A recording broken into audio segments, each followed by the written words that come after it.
Nau mai hoki mai ki other fold. E mihi ne ko Duncan Greive talking wa. This is a monopod. It's about ZB Plus, which is a brand new subscription service launched by NZME off the back of its venerable, alternately beloved and extremely behated Newstalk ZB brand. And there's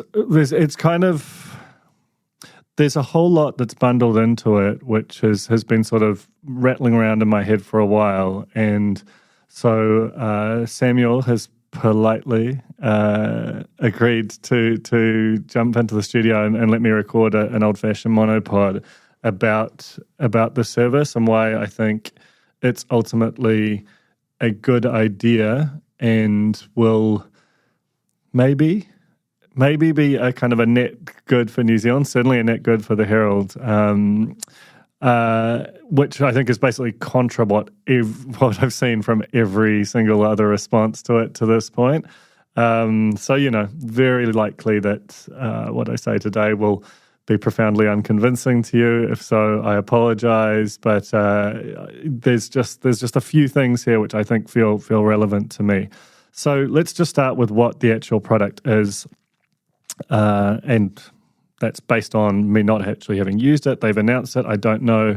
I think it's live, but I'm not paying the $13 a month or $129 a year it costs to access. Because honestly, it's not for me. It's for like a particular kind of person, a probably older, hardcore ZB listener, probably someone who's pretty upset with the current government and thinks that broadly the media is not doing a great job of holding it to account. They're probably people who are broadly dissatisfied with the rate of and direction of change in this country. I'm not one of those people. I doubt many of my listeners, certainly Spinoff readers, are, but they're a sizable constituency here. And basically, the service will provide opinion from a range of people. The names that they nominated on the announcement are Bruce Cotterill, who's like a company director, Oliver Hartwich, who's I think the head of the New Zealand initiative, Jamie Mackay, who does the country, which is a sort of a kind of a rural farming segment on ZB, Muriel Newman, who's a former ACT MP, Fran O'Sullivan, the sort of business editor emeritus at the Herald, and Catherine Rich, who is, I think, head of the Grocery Council, something like that, a sort of a minor or major player in the dirty politics as well. All those people, as far as I know, are Pākehā, as is the editor, as is most of the lineups of Newstalk ZB. That will be and is a legitimate critique of the launch station, of the launch platform and of the station. That media, the story of media over the last sort of 5 or so years has been of kind of realizing that it was a far too white place, and that was both kind of morally wrong and also just exclusionary to a large and growing chunk of New Zealand's population. And, a big part of what media has done, some places better than others, over the past 5 years has been to try and rectify that. And that's a big generational, multi-decade job that was inevitably going to be done sort of, badly and well at the same time, and invariably will always be incomplete. To launch something today with that says quite a lot. With a lineup like that, says something in and of itself. Which is like, again, this is not for me, but I don't think there should be any obligation to address that, to kind of have a modern, diverse, pluralistic newsroom. People can make their choices about where they spend their time and their money. There will be potentially pressure on NZME, which has, in other aspects of its work, most notably the Tirito program, which it's justifiably very proud, put a lot of work in that area. It's under an editor who I think is really interesting, a guy named Philip Crump, who until recently was known pseudonymously as Cranmer. He had a Substack, which for quite some time became kind of increasingly popular. He's also got an account on X. This guy, he's a lawyer. He spent a lot of time working in big firms on M&A, mergers and acquisitions in the city in London. Has returned to New Zealand, I think, post-pandemic, and basically started writing these pieces that they weren't legalistic. Like he's quite an approachable writer, but they very much were like he would get into the weeds of legislation or particular when he was writing about the mandates, for example, he would look into the fundamental acts of parliament that justified that. Like he wasn't the sort of general. It was just a fairly different approach, and again, like this isn't someone who I think I agree with politically, but I had started reading him because I was like, I thought it was interesting. He was writing as a conservative about the way that various kind of issues were being dealt with from a government perspective. And he was willing to write about a whole bunch of stuff that broadly fits into the culture war type basket. He wrote about Posey Parker's visit. He wrote about the co-governance elements within Three Waters. And, these things are typically discussed in a really kind of anti-intellectual, kind of tragic, inflammatory way. And and I've noticed even people who I really like Patrick Smelly and Bernard Hickey describe him as, Bernard Hickey described him today as an anti-co-governance campaigner. Honestly, having read what he, I was planning on profiling this guy, so I was reading him quite closely. I don't think that accurately describes him. I mean, I think he disagrees with the way that some of how co-governance has been kind of laid out. In legislatively, but it didn't feel campaigning to me. He's got a degree in Māori studies. He's not by any means like a stereotypical kind of angry, anonymous, kind of racist dude online. He's a pretty smart guy. I think it's hard to argue that at the very least. And like I say, while I don't agree with his views, I think as far as someone to edit a platform like this, which is naturally going to spend a decent chunk of time in these areas because they are of consuming interest to that audience, I personally don't think you could have got a better, more intellectually rigorous person to fulfill that role. And I understand that there'll be a lot of people who just think, why are you talking about that stuff? Why are you fixating on it? It's not of consuming interest to me at all, but I do understand why people are interested in it. And furthermore, and I think this is a point that I really want to kind of drill into, I don't think it has been a net positive for New Zealand's media to avoid covering things which are of consuming interest to a decent-sized chunk of the audience or of an audience. I think that doesn't make the issue go away. I think where there are things that are tricky, you kind of have to try and figure out a smart way to cover them. What's another thing? Another thing that he's written about, probably the thing that he started writing about and got most into, was mandates. And I think that actually, with hindsight, there are very reasonable people who think we probably went a bit far with the scale of mandates, and it created the seeds for the alienation that became the occupation and is still very much a present part of our public life.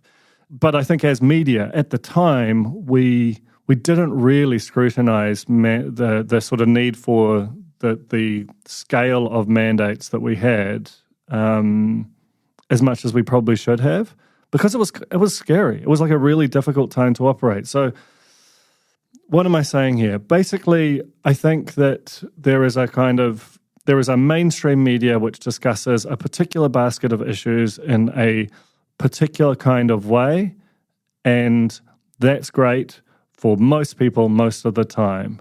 But just as we need a strong Māori media sector, just as we need a, Pacific Media Network to kind of give voice to those views. That kind of agitated, sometimes angry, often but not exclusively Pākehā sort of right-wing view, it's better that it have a platform where it is kind of controlled and kind of given a logic and a rigor and a test than it is just kind of festering away on Telegram and, in WhatsApp groups and in private Facebook groups. I just fundamentally believe that. I believe that very, very deeply. And I think if you're going to do something like this, ZB is the most obvious place to do it. And I think Philip Crump may well be proven wrong on this, but based on my limited interactions with him and reading of him, I think he would be a decent and responsible person to run something like that. Okay, so that's the sort of why moral case, and there's a couple of other things I want to get into first in terms of the sort of business case and why it's actually a net good for New Zealand's media overall.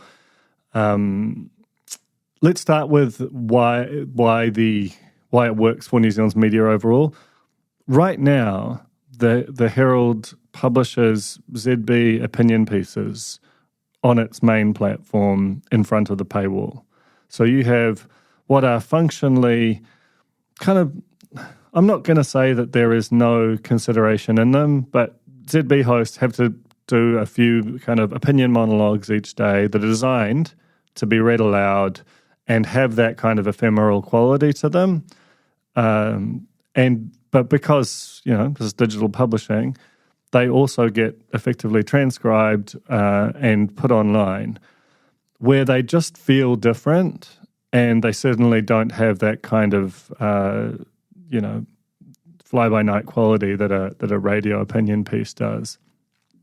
You understand why they do that. Like that, they get well read, they're sort of divisive, so people kind of hate read them and love read them. Therefore, you can sell advertising around that. That's fine. That was very much an era for the Herald, probably a solid decade. This says that they're moving in a different direction. This says that the marginal value of 30,000 reads of a Heather du Plessis-Allen column has diminished to the point where actually putting it behind a paywall makes better business sense, and I'll get to that in a moment. But what I think the really positive thing I think this does is if they really commit to this thing, and they haven't been 100% clear whether all of the ZB opinion will disappear from the Herald site and go to this new ZB site, most likely things they do that in stages. But it cleans up the Herald's brand, because the Herald as basically a homepage which is a clearinghouse for a huge volume of content, it's been kind of an incoherent mess, I think. And it serves to bury the really good journalism that's done there underneath all this other random shit, like, these kind of radio opinion columns. There's a finite amount of space on that homepage, which is by far the biggest driver of traffic around NZME's properties. So what happens is Simon Wilson wrote, I don't know if you read it, on the weekend, he wrote this brilliant interview with Wayne Brown, by far the best thing that Wayne Brown has sort of said. And I think it was really big of Simon to go and approach Wayne Brown, who has said some really fucked up things about him, to be honest. But it was basically almost both of them admitting that it was Simon admitting that, not that he got Wayne Brown wrong, but Wayne Brown's been a better and more interesting political figure than he would ever have imagined a year ago. And it was Wayne Brown talking about what he'd learned and revealing himself as a deeply curious person. And it was this amazing, very human piece of journalism. You might have missed that on the homepage because ultimately someone's making a decision about whether to put that there or a new Mike's Minute kind of column. Same with David Fisher, fantastic piece about the complex electoral realities of Northland. How long is that going to get on the homepage? I don't know. But as a Herald subscriber, I would rather see that there than some sort of random ZB stuff. basically, the Herald homepage is just an incredibly important asset to ZB. In the aftermath of the free social distribution era, those homepages where people go expecting news are just enormously important, and increasingly so. The internet, the nature of traffic and human behavior online is changing very rapidly at the moment. So that Herald homepage is really important. If ZB can just be a sort of a little tab on it, like a section that's much like the way it treats Business Desk or Viva, and it's all behind a paywall, and the balance of it is either free commodity news or the sort of luxury journalism that it's trying to do with the Herald, that's a more coherent product. And it's also, and this is the final part I want to get to, it's also just a much better business. Like, just trying to shove everything into one place and monetize it by wrapping ever more intrusive advertising around it is just not going to work. And I've felt for a long, long time that ZB's digital presence was a massive missed opportunity. If you look at the US and the UK, there are really developed right-wing media ecosystems. Again, you don't have to love them, but they exist. This is a business opportunity. And ZB having high-margin businesses helps fund Simon Wilson on the Herald and helps fund podcasts or radio shows you might like. Like, it's just, I think, personally, in our interest for NZME to be a really well-functioning, profitable, outward-looking, expansionary business versus, even if it contains some brands that might not be for us. So, we remove that content from a general audience and place it into a narrowly specific audience. Right-wing media globally is a huge business, but when it goes mass, it gets kind of crazy, as you see with Fox News. But when it's behind a paywall and it's really learning about what its audience wants, and especially with someone like Philip Crump in charge of it, I think that it has the potential to be a bit more sort of, I don't know, a kind of calmer, more disciplined space. Every likelihood I'm proven wrong here, but if you want to, even if you believe that the sort of ZB style media is bad, surely it's better that it be behind a paywall than it be front and center of one of the two biggest news brands in the country. But as I said, I do think that there is a market for this. I think you're targeting a demographic which has money. Even though this is opinion driven, I think there's the fact that when you pay, you get to comment. I think there's kind of natural community affinity stuff that happens there. So fundamentally, I think that you've got the Herald as a great subscription product. You've got Business Desk, great subscription product. You've got Viva, TBC on that. I'm actually recording this on its 25th anniversary. They're celebrating that, but they're also farewelling their editor, Amanda Linnell, who's done a great job with the brand over a number of years. So TBC on Viva as a subscription product. But I certainly think that ZB Plus, an unabashedly right-wing, opinion-led site, is smart business from NZME. And we'll see how the whole thing goes. We'll see how it plays out. But I personally would rather that there be a controlled, professionalized environment for those kind of views versus the complete unregulated chaos of social media as the natural resting place for them. I believe that so deeply. And, if you don't, all good. But, to me, this is actually a really positive development for New Zealand media and for a New Zealand media that's really challenged right now, like really challenged. Anything which helps kind of get away from pure advertising and into a reader revenue model, I think is a net good. I think if you're listening to this and you like a basket of media brands, you should really be aware that supporting them financially, whether it's by subscribing to them or joining a membership program like the Spinoff, it's it's going to be the only way that they're fundable, or that they're sustainable anyway.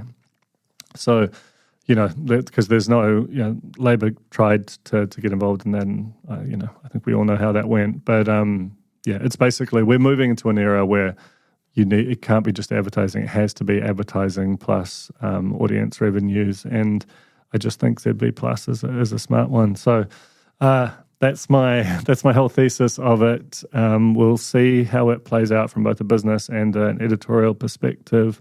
But thanks for listening, and thanks very much for Samuel Hine. No disagrees with me on this, for recording, and particularly to oMedia for supporting the Fold over such a long period of time. I really appreciate that. Ka kite.